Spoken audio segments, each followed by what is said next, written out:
నమస్కారం ఘంటారావానికి స్వాగతం. ముందుగా ప్రధాన అంశాలు. మంగళగిరిలో 100 పడకల ఆసుపత్రికి లోకేష్ భూమి పూజ. నియోజకవర్గాన్ని అన్ని రంగాల్లో ముందుండేలా చేస్తానని వెల్లడి.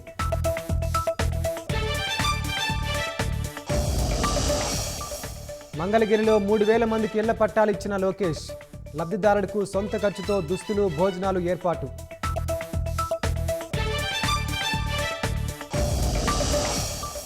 రాష్ట్రంలో రోజురోజుకు పెరుగుతున్న ఎండలు. నేడు 67 మండలాల్లో వడగాలుల ప్రభావం.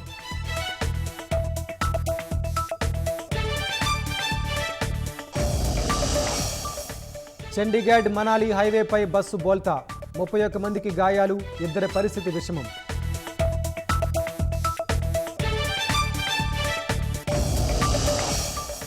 సౌత్ ఫ్లోరిడాలో రైల్వే ట్రాక్పై కూలిన చిన్న విమానం.